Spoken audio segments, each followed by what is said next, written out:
When life throws you a curveball, how are you going to handle adversity? Welcome to the Fearless Mindset Podcast, where you're about to go on a journey as I interview security, business, and entertainment leaders on what it takes to stay fearless. I'm your host, Mark Ludlow, and enjoy today's episode.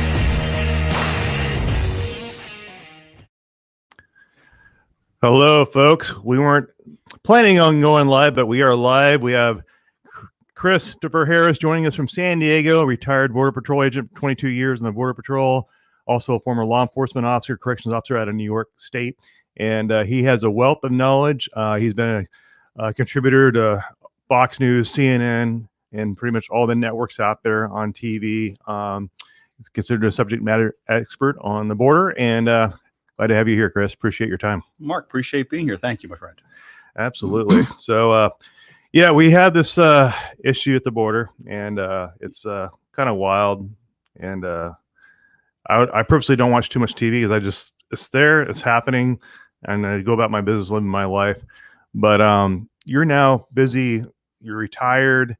You're all over the map. People want to hear your story, and you're on the circuits probably every other day or something like that? No, not that often. I do speaking engagements. I do media. Part of it is not just because I worked 21 years on the border, or 21 plus, and 36 years law enforcement, is I was a union official for National Border Patrol Council. And I'm retired, but great bunch of guys, which also gave me a lot more insight. I was doing legislative and political affairs. I was in DC. So I saw a lot of stuff that was going on behind the scenes and how and why. I've worked through I believe it's 4 different administrations going back to President Clinton. This is absolutely the worst I've seen it in that time frame.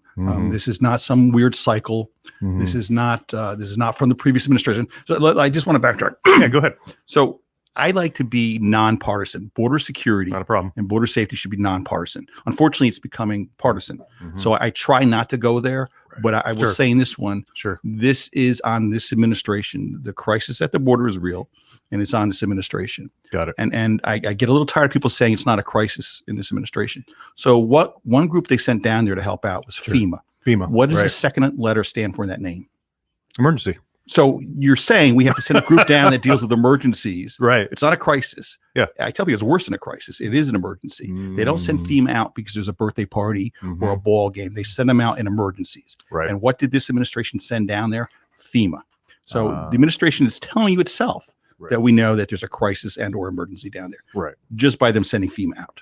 So it is a problem. It is a problem. Because I know if you listen to the left, it's a humanitarian, they address it as a humanitarian issue or a humanitarian mission.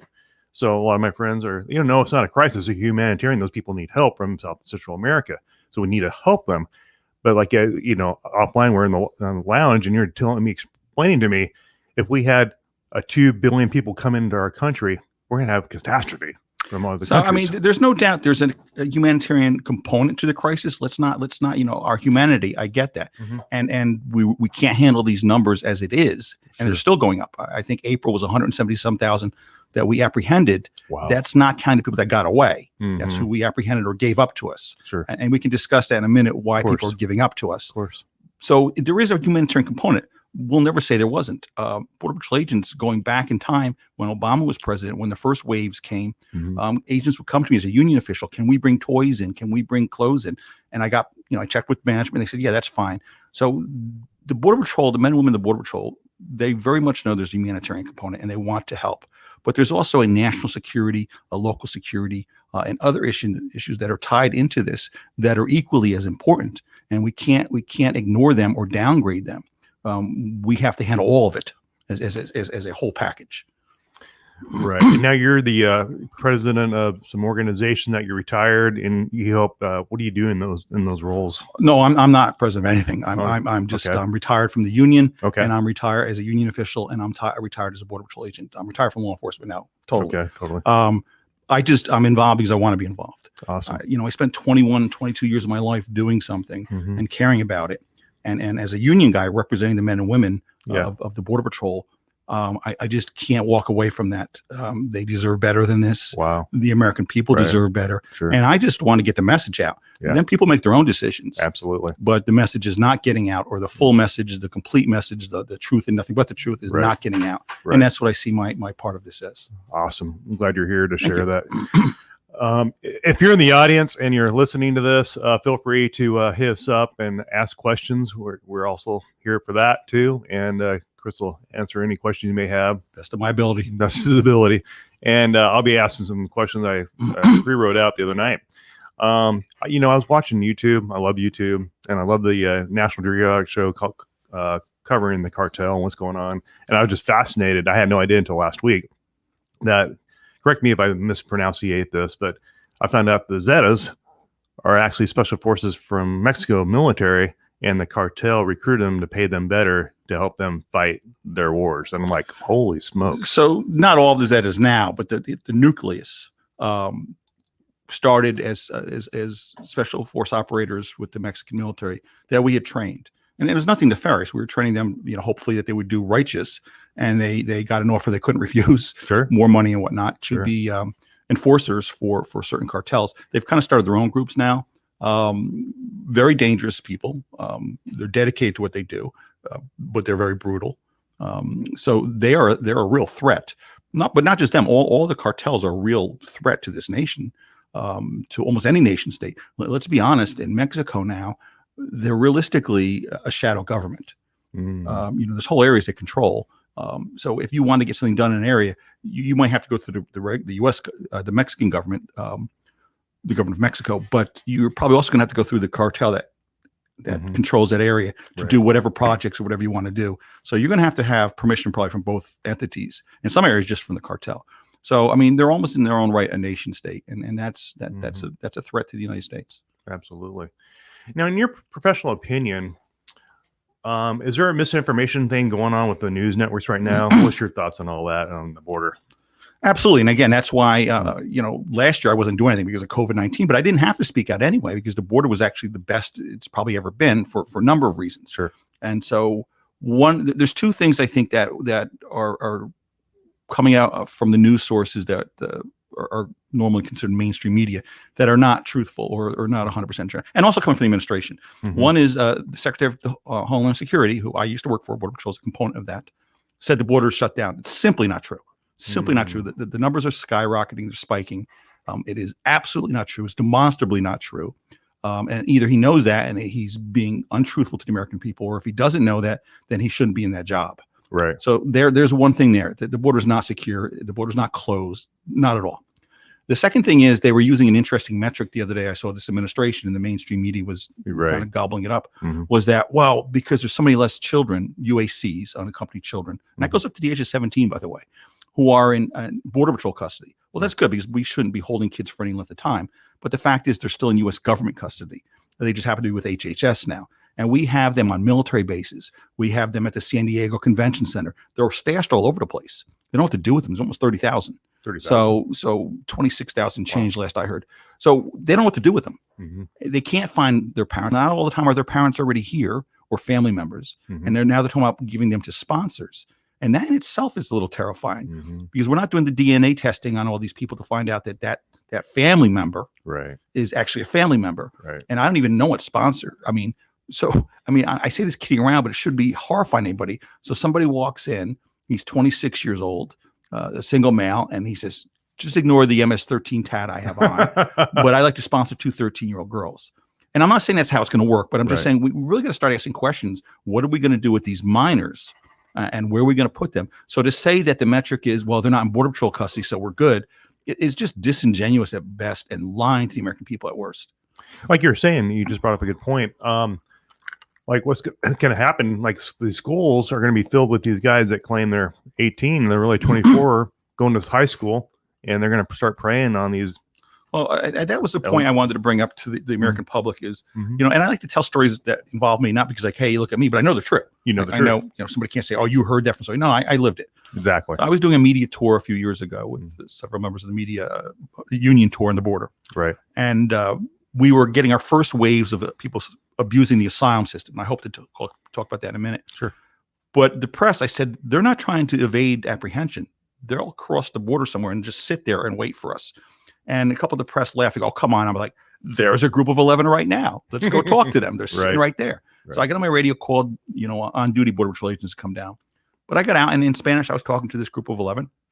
And one of them had a full beard. And I said, "How old are you?" And he said, 24. And a couple of the members of the press spoke Spanish, and they laughed. And they said, "You're not going to believe him, are you?" I said, "I have to. He has no ID." So he says he's 14, which is what he's. I'm sorry. He looked about 24. He said, "How old are you?" He said, "I'm 14." Okay. And they're like, "You're not going to believe that, are you?" Like, "Yeah, I have to. When we process them, we're going to have to go with that because we don't have ID to disabuse that statement." Right. So what you're going to see is people that 17 is a lot of people don't consider a child or a kid, but we go up to 17 legally. But if you're 21, 22, 23 and claim you're younger, we're going to have to treat you as an unaccompanied child. And so these people are ultimately going to be in school with your kids. And I told you this story earlier. Is one of the last major cases I worked on as a cop in New York, north of New York City, was, and I believe the kid was from, and I say kid, air quotes, was from Guatemala. And I believe he was a foster child for some social worker. Well, they told the school he was 16, but because he was so far behind, and he didn't even really speak Spanish, he spoke some indigenous mountain language, they had put him in 9th grade. So he befriends a 12-year-old who's in the same school. I think it was like a junior high or whatever it was. And then when the 12-year-old doesn't want to play the sexual games that the alleged 16-year-old wanted to play, he strangled him and killed him. Right. So we figured out who it was. Interviewing him was problematic. I think I mentioned my friend, my partner was from Spain, the police officer, and he came out and was frustrated because he spoke Castilian Spanish. The bottom line is when we finally finished our investigation, turns out the kid was 24 years of age. They had lied and said he was 16. And then even then put him in a lower grade, 9th grade. So this is a very real thing I saw firsthand in my life. So you're going to have people in your children, your sons and your daughters' classrooms, and they might be in 7th grade, but this person is really 18 or 19. And we saw the problems of MS-13 where they recruit, and then horrible things happen in the schools. So these young men and women that we have in our custody now, we have to put them somewhere. They're going to have to go to schools, and we're not going to know how old they are, and we're not going to know their background. And that's a lot of them through no fault of their own. Sure. A lot of them have grown up with violence, and they're quite prepared to use violence because that's what they grew up with. Good point. So, I mean, they've carried guns, they've done this, they've done that. So that's a real problem that the American people are going to have to confront, that thousands and thousands of these minors are going to be dumped into these schools, and you're not going to know that. So, Chris, how far away are we from a immigration epidemic nationwide as far as having those issues in the high schools? I would guess in my mind, from my law enforcement criminology background, I'm thinking what we're seeing on the streets of America right now, as far as gang warfare, is just the tip of the iceberg. Oh, it's going to increase exponentially. And the fact is the numbers are not slowing down. Recently, I think the U.S. Border Patrol apprehended people from 160 nations from around the world. And understand this, they're not using most of the immigration system. That's one system. What they're doing is the asylum system. They're gaming it. Okay. And we saw this before. And I don't care if you like Donald Trump or not. Truly don't. Sure. I don't think I want my daughter dating him. Okay. There you go. But the bottom line is, pull up your big boy pants. Yeah. Use your critical thinking skills. Right. And judge him on his actions. And so what my wheelhouse is border security. Right. And his actions were phenomenal. And one of the things the National Border Patrol Council did, and we endorsed him. Yeah. And one of the reasons we did was because he says, I'm going to listen to you guys as subject matter experts on how to secure the border, not some Harvard professor, not some La Raza attorney, you guys, because you do this day in, day out. And he did listen to us. And one of the things he was told over and over again is we need to do something about the asylum system where they're gaming it. Now, understand this, everything that comes across the Southwest border that's illicit or illegal is through the cartels. Either they outright own and control it, or at least you have to answer to them. That's illicit money, that's narcotics, that's people, that's weapons. Anything that's illegal across that Southwest border is through the cartel. So what we said was that the cartels, the smuggling organizations, transnational criminal organizations, they have scripts for different parts of the world. And so the people are given these scripts of what to say when they come into our custody. And basically, they're trying to game the asylum system. So if you're coming from El Salvador, you're going to say it's MS-13 that's coming after me. We had people from Nepal claiming that they're Maoist insurrection. I remember getting into it with the guy going, "That was crushed a few years ago, dude. Find something new." Right. So they'll lie. They'll say this is why, because they don't want to use the immigration system. So they want to use the asylum system. And what was happening was that we can't adjudicate their cases. We would then give them paperwork. We called it walking around paperwork. They'd be released on their own reconnaissance and sent off to the United States to wait for some nebulous date 3, 4, 5 years down the road to have a hearing, asylum hearing with an asylum hearing officer. The problem with that was the GAO, the Government Accountability Office, several years ago did a study and showed between 80 and 90%, closer to 90%, will not show up for their hearings. Now, the 10% that do, the vast majority of them do get asylum, but there's a reason. If you know you have a real case, you're going to show up. Right. The others don't show up, and we'll never see them again. We see ICE being hobbled. Nobody's ever going to go looking for them. So what President Trump did was he made an agreement with Mexico, with President Lopez Obrador, who's a socialist guy. I mean, he's a socialist president. Okay. They made the migrant protection protocols. Okay. And what that said is, you're saying that you're leaving this particular country for this particular reason, that you're claiming credible fear. I want asylum. Right. Well, you're in Mexico now. You're safe.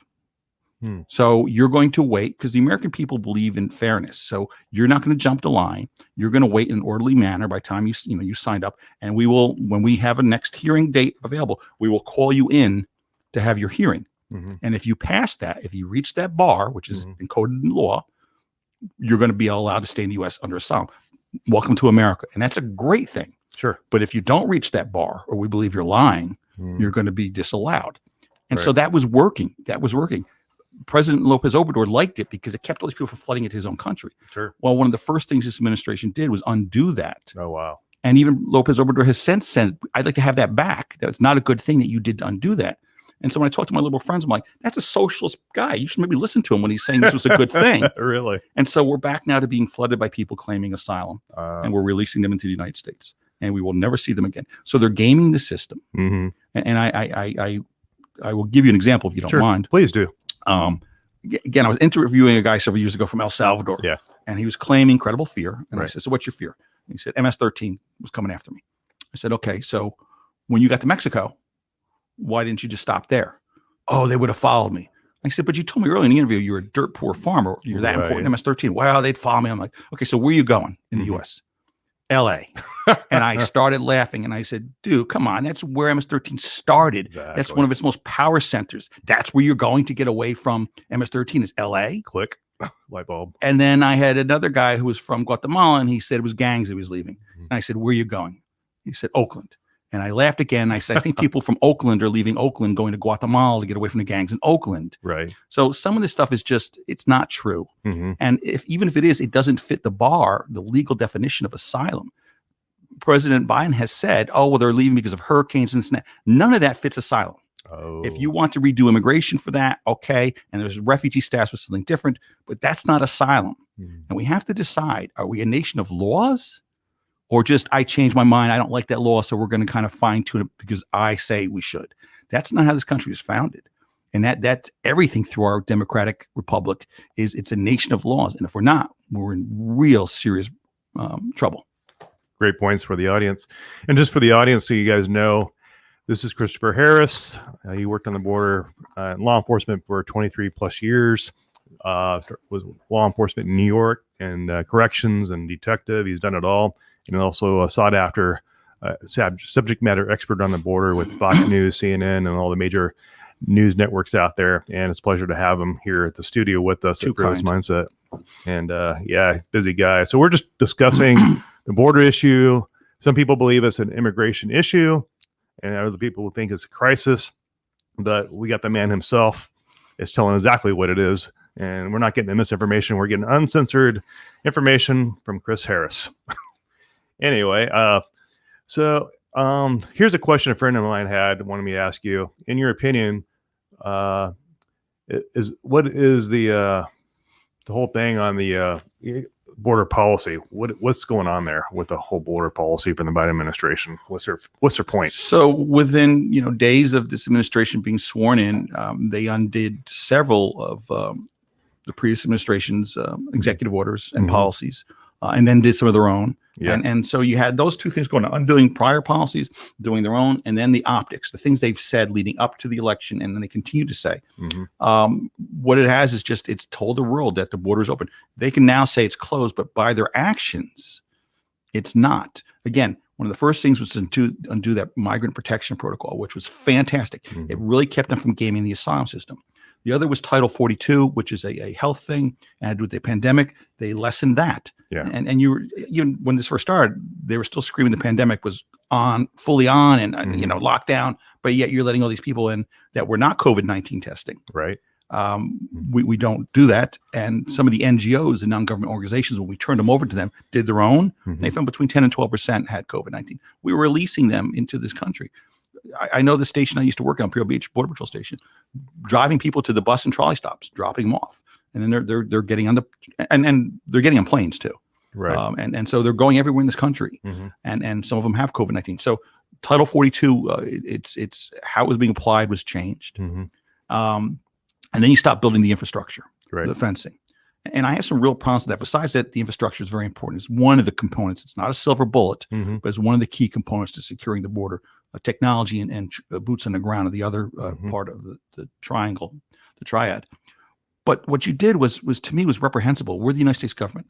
We had contracts with people, and we basically just ripped those contracts up. Right. These are people that employed people that they had already bought supplies and were said, "Stop, cease right now."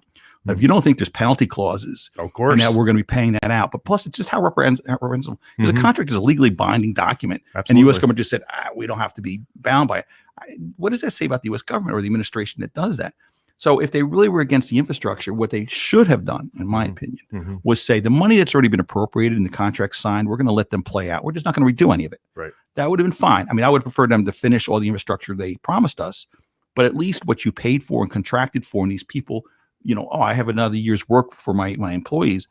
You should have let that play out. Right. Plus, we have equipment and supplies, the concrete and metal rebar that's just sitting around there now. Right. Either being stolen from Mexico, they'll come across and take it back, or it's just going to basically rot and rust away. What a waste of the American taxpayer. And that infrastructure is helpful. And anybody that thinks it's not has never worked on the border. But secondly, what happened after January 6th in D.C.? They threw up fences everywhere, razor wire and fences. They're still up. Why? Because they work. They work. Fort Knox is guarded by fences, razor wire, technology, and armed mint police. Right. So people that are rich have the same thing. They have fences or walls. They have technology, sensors, and cameras, and they have armed security. Those three things together work. Right. But to say that fences don't work is ludicrous. Absolutely. And it helps also keep the men and women of the Border Patrol safer. It's much harder for a guy to climb a 30-foot fence and throw a rock on your head. Because I got hit in the head by a rock right up against the old fence, 8 foot high, and as a 12-year-old could climb it. And I was on and out of work for 4 years with traumatic brain injury. Holy cow. That wouldn't have happened if it was a 18-foot or 30-foot high wall. And it helps us do our job better. It slows them down. Nothing's infallible. But we don't do things because it's infallible. We don't say, well, we've not stopped all murders. Let's make it legal. We don't do that. So those things were what this administration undid or did on their own. And releasing the asylum seekers back into the United States is probably the worst of it all. And so people ask me, what are the solutions set? Go back to the migrant protection policy. Right. President Lopez Obrador says, I want to go back to that. I don't know if it's possible now to finish the infrastructure, but at least start enforcing Title 42 to the fullest and the migration protection protocols. And you'll see a drastic reduction of what the surge on the border. And let me tell you this. Yeah. The men and women of Border Patrol, in most federal law enforcement, not all, but most, the mandatory retirement age is 57. A lot of our guys are prior military. They've served their country in the Marines and Navy, Army, Air Force, Coast Guard. So they want to serve. They want to protect this country. The morale is so shot that they're retiring as soon as they can. It used to be guys would come up to us, men and women would come up to us when they were hitting 57 and wanted the union to try to help them get waivers to stay longer. Wow. Now they're all bailing at 50, 51, 52, because what in effect the Border Patrol has become now is the northern arm of the cartels, of the smuggling organization. Wow. So what they used to have to do is pay people to be the load drivers and operate the load houses. We're doing that for them now. The Border Patrol is doing that for that now. We're transporting them from the border to the station, cleaning them up, giving them food, and then transporting them to the bus or trolleys or Mhm. wherever. That's the Border Patrol doing it. Right. And so the men and women of the U.S. Border Patrol, like, that's not what I signed on for. I signed on to help protect this nation, the people in it, and the Constitution. That's not it. So people are bailing more than ever, and the morale is shot because not what they want to do to serve their country. And folks, this is Christopher Harris explaining what's happening at the border, the morale, the welfare, the mental state of our Border Patrol agents protecting our country's border. And Christopher Harris has been on several news networks, NBC, CNN, Fox, Tucker Carlson, Fox News, and he's just given us his opinion on what's happening down there. And we're going to wrap up this segment and take a break, and we'll be right back. And thanks for tuning in. If you have any questions, we'll be back in a few minutes to go live again.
When life throws you a curveball, how are you going to handle adversity? Welcome to the Fearless Mindset Podcast, where you're about to go on a journey as I interview security, business, and entertainment leaders on what it takes to stay fearless. I'm your host, Mark Ludlow, and enjoy today's episode. Welcome back. Just finished break. Today I have the pleasure of a second episode having Chris Harris with us from the Border Patrol retired agent from there. And he's sharing some amazing stories of personal experiences, uncensored, unfiltered, raw information. And yeah. Because I can. Because he can. Exactly. Chris, I'm always concerned about the Border Patrol agents, what they do out there. I'm hearing stories of the cartel having AK-47s across the river, getting shot at by them. Was there any moments during your tour down there where you're like in fear for your life, like, oh shoot, am I going to make it through tonight? Yeah, I mean, there were several. Okay. And toward the last few years of our career, we fought the Union in San Diego to get us to be able to carry our M4s out in the field. And one of the turning points was that we got a call from a liaison center, a fusion center in Mexico, to our dispatch, saying that there was going to be a whole bunch of a caravan of darked out SUVs traveling along the border in our area, and that they knew that they were all cartel, and that they knew they were all heavily armed, and they were going to, the Mexican officials, local, federal, whatever, were going to just hands off, but they wanted to give us a heads up that they didn't know if they were going to try to attack us or whatever. And at the time, we didn't have our M4s, so we were rushing around trying to get M4s and shotguns out to the men in the field. So ultimately, we got to be able to carry our M4s. And we do that because the cartel is heavily armed. They're not buying these weapons at gun shows in the United States. As you might hear people try to say, Jose's not going up to a gun show in Texas and buying 222s. These are billion-dollar corporations. Basically, as we mentioned earlier, almost in effect a nation state of themselves. They're buying weapons. And when I talk about weapons, I'm talking about M2, Ma-Deuces, heavy barrel, 50 caliber machine guns, RPG-7s, Wow. Full automatic FNs, full automatic G3s, M16s, AK-47s, not the type you buy at a gun show, which are single shot, semi-automatic. These are full, it can go full rock and roll. They're buying them on the international arms market, or they're buying them from the corrupt parts of the military in Guatemala and whatnot. But these are multi-billion-dollar organizations. Probably trillion-dollar organizations. Trillions. Wow. I heard buying the international orgs. El Chapo may be considered probably the wealthiest guy on the planet, bypassing Putin in Russia. Could easily be. Crazy. The amount of the money they're making, especially now that the border is being flooded and is basically broken again, is insane. The amount of money they're making. I mean, when you're charging somebody from like Fujian province in China $40,000, $50,000, $60,000 to come to the United States, again, either that money's going directly to the cartel or they're getting a bite of it. So you were asking me about dangerous stuff. We're carrying M4s for a reason.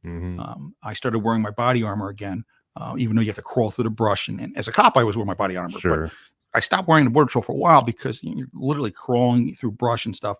But I started wearing it again. This story is illustrative of what we face, but it's also got a comic turn. I'll ruin it a little bit already. Okay. It's got a comic turn. No problem. I was stationed on a detail in Douglas, Arizona. And at the time, it was like 98, 99. Out of control, making 1,000 arrests a night. Wow, 1,000 arrests a night? Yeah, it was insane. We just put him on a bus, sending him back to Mexico. Right. Half of them weren't even getting processed. Right. So we had an intel briefing, and they were saying that they're bringing up narcotics in this one specific area. So I'm out there by myself. I don't know the area at all. Right. I don't even really have a map. Yeah. And I'm right along the drag road, the dirt road along the fence, which is just a cattle fence, a few strands of barbed wire. And I see what are the scuff marks of, you can tell that they're dragging duffel bags, and that's narcotics. Right. The footprint. So I stop my vehicle, I get out, and it's nighttime. With my flashlight, I'm tracking this out, and I get into this thick woods, and I don't know where I am. I have no clue. I mean, if I have to call for help, I'm north of the border somewhere. So that was about it. So I'm getting a little nervous, and then all of a sudden I hear what sounds like a weapon racking. Oh shoot! And then I see what looks like flashlights, and I stop dead. Right. And I was terrified. I will admit this to you. And I am so slowly reaching for my pistol. That's all I had, and crouching down. I didn't want my leather gear. That was before we carried web gear, but I didn't want the leather creaking. And I remember praying to the Lord, please, please, Lord, I will go up against pistols, even shotguns, but please not full automatic weapons. That's all I'm asking you. So I sink down, I get my flashlight out, oh, so quietly. And I'm like, this is probably going to be it. I got to do what I got to do. I hit the flashlight and I'm on my knees and there was absolutely nothing there. I have no idea to this day what that clinking noise was. And what I thought were flashlights were actually, there was a highway a mile or so away and it was the headlights a little bit. It's going back and forth. Well, it was a very not used road. And so that's what I thought. Holy crap. Smokes. It must have been just pumping, adrenaline kicking in. Now, another time I was in Ajo, Arizona, and I was at the south side of the Tohono O'odham Indian Reservation. Mm-hmm.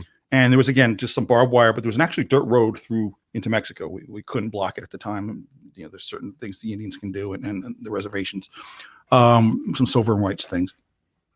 So I'm watching the area. We were supposed to have 5 agents down there. Yeah. So again, I'm on a detail out there to help them out. Yeah. But they were still so shorthanded that I was the only agent down there. And again, I don't even know the area. Yeah.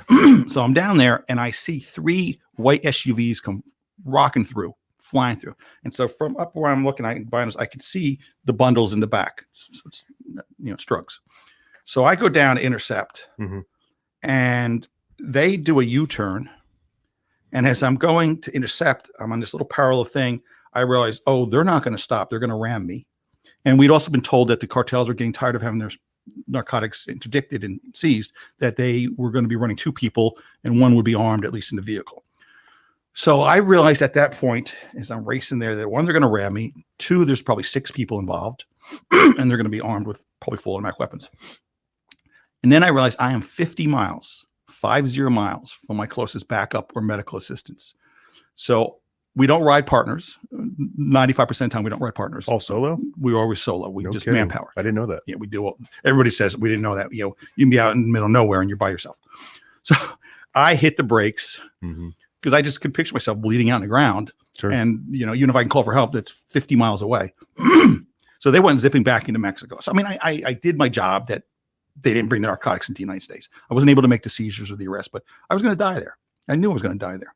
And I've won awards and commendations for heroism as a police officer. I'm willing to risk my life. I'm not willing to just throw it away for something that's kind of futile. Sure. But yeah, I was nervous then. I was unpleasant, realizing this is how it's going to go down if I don't change what I'm doing. But that happens all the time on the border. Our guys work by themselves out in the middle of nowhere. And you apprehend groups of 10, 20, 30 by yourself. And you have to deal with that. You have to take control of the situation and get people on the ground and either usually flex cuffs because we don't have enough we don't carry 50 things of handcuffs. Flex cuff them up and try to get some backup there to get, to help you maintain control or get them back to the station. What's going through my head right now is, I go LAPD, I'm in downtown Los Angeles working on a security detail doing executive protection with our company. And I'm seeing, LAPD unit going by. You got a driver and a guy riding shotgun. 2 officers in that unit at all times.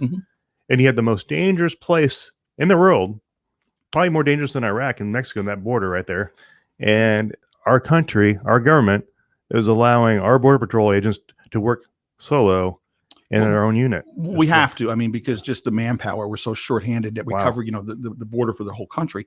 It was interesting several years ago, Mark Morgan had worked for the FBI and he came in as chief of the Border Patrol. And that was the first time we'd ever had anybody outside come in. And Mark's a good guy. I got to meet him. Kudos to Mark Morgan. He ended up being commissioner for CBP. But for a little while, he was chief of the Border Patrol.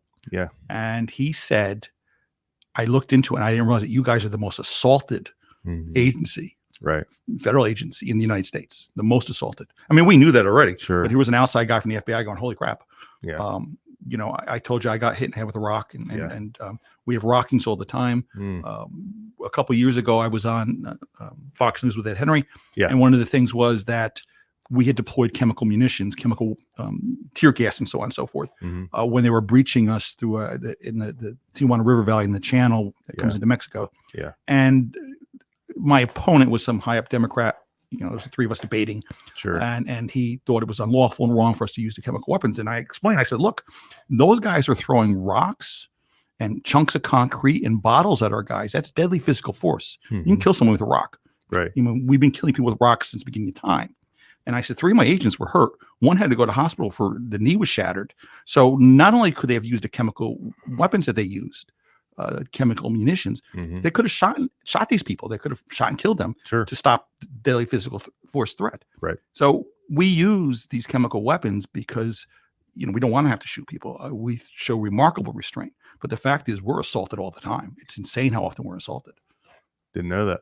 I've got a question for you, Chris, from Barbara Kirk. What is the effect of the Biden administration border policies on child sex trafficking? Great question. Yeah, we were going to get to that super later, but Yeah. so understand this. Like I said earlier, that everything that comes across the border legally has to do either directly for the cartel or it's answering to it one way or another. Yeah. The money earned is all, Mhm. There is not, and I have this problem with my liberal friends in New York sometimes where they're like, well, we're against human trafficking, as if that's somehow like a niche organization. It's all the same cartels and everything that are doing this. Sure. So if you're seeing an uptick in cross-border crossings, illegal crossings, of course, then the smuggling of children for sex trafficking is going up. I mentioned earlier, Jalisco has thousands of women have historically disappeared in Jalisco, in Mexico. Nobody knows what happens to them. We know that kids are disappearing on the way up. What's happening to those kids? But even without disappearing, when they come here and there's no real family here for them, Right. and they're under the control of the cartel and the smuggling organizations, what happens to these kids? How hard is it to divert some children Absolutely. to nefarious? And let's be honest, what we're talking about, and you asked, was sex trafficking. Is having underage girls be forced into prostitution and other things. Sure. I'm also worried that some of these kids are diverted to other countries where even worse things can happen to them. Absolutely. So we know what's happening. To act like, well, we just want Border Patrol and ICE to go after that. It's not a niche boutique organization. It's all part and parcel. It's all where they make money. And so if you're concerned about what you should be, the sexual exploitation of children, of minors, or any women or men for that, you should be against this kind of open border thing because it breeds that. It allows that to happen under cover of the bigger problem. And again, when they put a group of, say, 100 across in Texas somewhere, and they just stop and stand there, and we go and they're claiming amnesty, all those agents are pulled out from different areas. So that's when they put through people that might be for sex trafficked or hardcore criminals or even terrorists or the narcotics or fentanyl, because there's nobody there. That's literally like if you have a city police department and almost every cop is pulled off to do something internally, processing in the station, you've got nobody on the streets. Right. So that's what's happening. And again, the cartels run. So they coordinate it how they want it. We're going to push a group of 100 here, 100 there. Good. They're all going to claim asylum. Great. Here's where our higher priority stuff is going through. And I'll point out on the coast of California, we're getting the Pongas back again, the Mexican fishing vessels. Interesting. And we had done a really good job of stopping that, our maritime units, Right. In conjunction with U.S. Coast Guard and Office of Air and Marine of Customs Border Protection, but also the Border Patrol. To the point where they were going 200 miles offshore to a mothership and then landing all the way up in Monterey. We were disrupting them that much, but they're back again in La Jolla and San Diego. We just had several people died with the Ponga mishap where it crashed into the rocks off of Point Loma. So because of this open border type mentality and what's going on, the Pongas are back again, which is very dangerous. But also we know that high value targets come in on the Pongas because you're paying more. And then the smuggling organization's telling you that you won't have contact with U.S. officials. Well, who wants to pay more where they don't want to have contact with U.S. officials?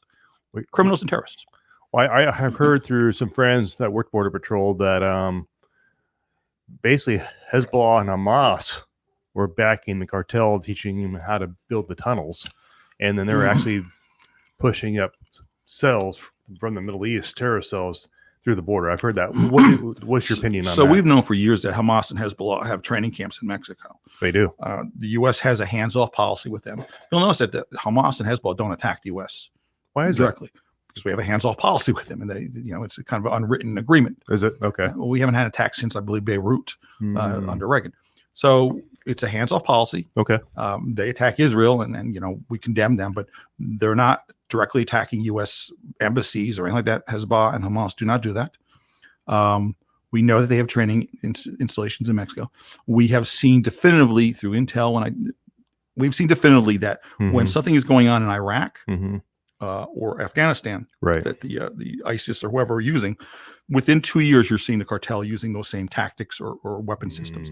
So right. the cartels are now using drones that have explosives on them Holy smokes. and going after each other with those. But we're also afraid they're going to go after Border Patrol agents and others. We Oh, know they're yeah. flying it. I mean, we see them with Sure. cocaine and meth on them. Right. The weaponry and tactics is the same we're seeing. Mm. We have, the tunnel thing. Look at Hamas in the Palestinian areas. They have miles and miles of, tunnels. These aren't, you Mhm. crawl through tunnels. These are concrete, rebar enforced underground bunkers and tunnels. So we know that's happening. Mhm. We know that's happening. And that's something that is very concerning to us. Several years ago, there was an incident in, I think it was Nevada, where there was a power relay station and someone shot out certain parts of it and stopped power to a huge chunk of Mhm. the Southwest for several days. And they played it off as some like yeehaw hunter redneck out there. That's not the truth. Right. We think that was a message being sent to the U.S. government. Wow. So that's a huge problem. I mean, I don't understand why people are not concerned about securing the border Mm. against at least criminals and terrorists. I don't Right. get that. No. No nation state in the history of mankind Mhm. has ever long been able to sustain itself, to maintain Sure. itself as a nation state Right. without being able to control its borders. That's something that's legalized under international law. It's something all countries, we probably have one of the most lax immigration and border things in most countries. Wow. Most countries are much stricter than us, even liberal countries. But if you can't maintain and control your borders, you fail as a nation state. The Roman Empire, one of the reasons you had the decline and fall of the Roman Empire was it could not control its borders. Right. And we right now are not controlling our borders. And again, you could be as liberal as you want to be, Mhm. and the immigration system. So let me say this, Mark. Sure. Go I ahead. keep telling people you have to bifurcate this. Immigration system is one thing. Yeah. Border security and as it relates to national security is a whole different thing. Mm. And up to like 2016, even Democrats, I would talk with senators and understood that. Yeah. And what they were concerned about is the 11 million, and Border Patrol's metrics will tell you it's probably closer to 25 million people that are here illegally or overstayed their visas. What do you do with them? Okay, that's a separate issue, Mhm. and that's a debate we need to have amongst American people. And I have my own thoughts on that Sure. and how to resolve it. But that's a separate issue. Border security, and as it relates specifically to national security, is nobody should have an issue with securing that border. Right. And when people say the fence is racist, it drives me crazy. The fence is a non-sentient thing. Right. It doesn't think, it doesn't care. Yeah. It's going to try to stop you, whether you're from Nepal, from Pakistan, from Mali, from Syria, from Ireland. It doesn't care. And nobody should be against. Again, it should be a nonpartisan, not even It should be. bipartisan, to secure our nation's borders. Absolutely. And you lock your doors at night, I'm assuming, and most course. people do. Of course. So you, as a father or a parent, have the right to decide who comes in your house. Right. So some sketchy guy shows up at your door and your kids are inside. You're not going to go, I don't have a right to stop you. Come on in. You get to say no. And then even with your guests coming in, Mhm. you have a right to tell them to leave at a certain point in time. Yeah. That the nation state has that right too. Absolutely. So I just want people that are listening to this to Please. get back to with their elected officials, Mhm. to contact them and say, securing the border has something to do with race, creed, color, Mhm. national origin, sexual orientation, religion, nothing. Right. It should be a nonpartisan issue to protect America, the Constitution, and the people that live within it. You made a great point, Chris. I mean, we all lock our doors. We have surveillance cameras on our houses. I bring technology around my house. Yep. I have big dome lights. Why? A perimeter. I know who's going. We do that psychologically to protect our home from the bad person that's out there going to break in. West Hollywood, Beverly Hills is seeing in Portland, Oregon, having huge homicide rate. I think Portland, Oregon had an 800% increase in homicides last month. Homicides, Portland, Oregon. And we all are locking our doors. What's the difference between our home and our sovereign nation, the United States of America, having a border to protect us from bad people that exist? And that protects all of us here. Absolutely. And it actually, even if you're here illegally, it protects you. Mhm. Because let's face it, there's a lot of people, and I'm going to use the term illegal alien because that is the term we use in our rules and regulations of the federal government. Sure. It doesn't mean you as a person, Mhm. and I explain this to different groups, it doesn't Right. mean you as a person are legal. Your status is here as an alien who's here illegally. So if you're here illegally, and my wife's in Mexico, Right. if you're here illegally, but you're one of those guys, people who are not committing any crime. Yeah. And you're working and all that. Right. You really don't want that pedophile No. or that drug dealer next to you, living next to your kids. So even when they interview them, usually anonymously, that people Mhm. are here other than legally, Mhm. they too do not want criminals in their neighborhood. They certainly don't want to live next to a terrorist. Right. And so when we protect our nation's borders and we control who gets to come in, we're protecting every single person in this country. People that died in those Twin Towers in 9/11, there were people that were in that building that were here illegally. Sure. They died. Mm-hmm. I don't think they cared about like, well, you know, they wanted a chance to live. Absolutely. And so again, securing your nation's borders is nothing to do with race, creed, color. Like I said, 160 countries around the world, we've apprehended their people coming into the U.S. 160 countries. It defies race, creed, color, national origin, religion, sexual orientation. Nothing to do with that.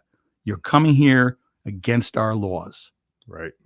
And that should not be something that bothers anyone to secure the border. Again, if we secure the border again, we can have that conversation down the road about what we're going to do with pick the number you like that are here illegally. And that's fine. But you can't just have a sieve coming in. And we need to be able to pick and choose who we allow in and how we allow them in. Like you're just telling me offline that this is the biggest increase you've ever seen. In like 20 years. In numbers. 20 years. Yeah. And the difference was when we were catching, even like I said, 1,000 a night in Douglas and whatnot, most of them we were just sending back to Mexico. Right. Now, most of them were releasing into the United States. Wow. Because once they're claiming asylum, for most of them, especially if it's a family unit, and we know that there's made up family units. We know they're not really family units. We know that. You know, when you have a 13-year-old girl and she's crying and the guy looks about 26 and says he's a dad and he doesn't know her name, there's a problem there. A big problem. But most of the family units are being released into the United States. Right. So again, that's different, even if the numbers are comparable, and they're not. But we, at least back then, were removing them from the United States. We're not doing that now. And that's the rule of law is done when you do that. They're gaming the system. They know they're gaming the system. And that's not what we should be doing. Absolutely. And you brought up an interesting point too, that it's how many Border Patrol agents you knew were doing early resignations before 57 just to get out there, just early retirements. Yep. They're just punching out. And these people are people that are like usually over 50. They have years of experience. A lot of them are senior, they're management, whatever. So you're losing that brain trust. You're losing that institutional knowledge. Sure. I've got nothing against young kids. I mean, I was a young kid. Right. But you don't want an agency that's predominantly 20-something-year-olds. No experience. You want people to leaven that with a little bit of gravitas, a little bit of maturity, a little bit of caution. Yeah, exactly. And that's what you want. Right. Same thing in your military, same thing in your police forces. And when you have these early retirements of senior people, it's not good for the agency. Not at all. Well, folks, for you guys listening, you're on your YouTube, whatever. This is Christopher Harris, retired Border Patrol agent, 22 years with the Border Patrol, several years in New York as a police officer and corrections detective. He's got tons of experience, subject matter expert on the United States-Mexican border, and he joins us. He's a commentator with CNN, Fox, and many other news outlets, and he's sought after subject matter expert on the border issue. And because of the border crisis we're having down there, I felt, being a Marine myself, veteran, I love my country, I love my nation, and I was willing to die for it. Like Christopher is willing to give his life for protection of our border. We need to talk on the subject, and it's kind of a hot topic right now. Probably people want to discuss it, but people need to hear the truth from the man himself who's been there and done that. And you can find me at the Fearless Mindset Podcast, Ledlow Security Group, ledlowsecurity.com.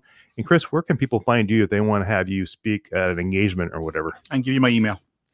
Okay. It's cookandcop@aol.com. I'm old school. My first wife, who passed away young, got it for me back in like 93. Okay. Like to cook. I was a cop. Yeah. So it's COOKINCOP. There's no G in there at AOL.com. That's my direct email. Okay. Feel free to send me an email at any time, and I respond to all of them. There you go, folks. So feel free. Thank you, Chris, for putting that up there. There's his email. If you want to be a guest on this show, Fearless Mindset Podcast, reach out to me via LinkedIn is one good way to find me. You can find me at ledlowsecurity.com. Email me that directly, or you can, if you want to be a sponsor of the show, you can email me there for that information too. So, you got anything else you want to mention, Chris? I do. Okay. So when I was a union official, when I would meet with members of Congress, when I said, I have one of the easiest jobs in the world. I'm simplifying, but easiest union jobs in the world. The men and women of the Border Patrol, a lot of them former Marines, Navy, Army, Air Force, Coast Guard, etc. All they want to do is be allowed to work hard. Right. They want to protect this country. Yeah. And so what I would tell everybody that's listening to this is, one, these guys, these men and women, they do serve their country honorably. They are risking their lives. And what you need to do is contact your elected officials and say, look, allow these guys to do what they want to do, which is to protect the United States of America, to protect the Constitution of the United States of America. A lot of these guys are big constitutionalists. I mean, really into people, jackbooted thugs. No, they're really into the rights and freedoms that we have in the Constitution, and let them protect the people that live in this country. So contact your elected officials, and God bless the men and women still serving the United States Border Patrol. Thanks. Amen, brother. So you heard that from Chris. We just need to let these Border Patrol agents do their jobs and uphold the Constitution. And couldn't have said it better myself. And being a Marine Corps veteran, that's why I wanted Chris to be on the show, because that's something passionate to my heart as well. And these guys are willing to give their lives on the border to protect our sovereign country from bad people that exist out there. And with that said, thanks for coming on, Chris. And if you guys want to reach out, you got his email, and to reach out to Chris or reach out to me directly. And pleasure to have you on. Pleasure, Mark. Thank you. And anytime I'd like to come back on again. Awesome. Would enjoy it. Thanks. Thanks, guys. Thanks for your support of the show. Thank Talk you to for guys listening. soon.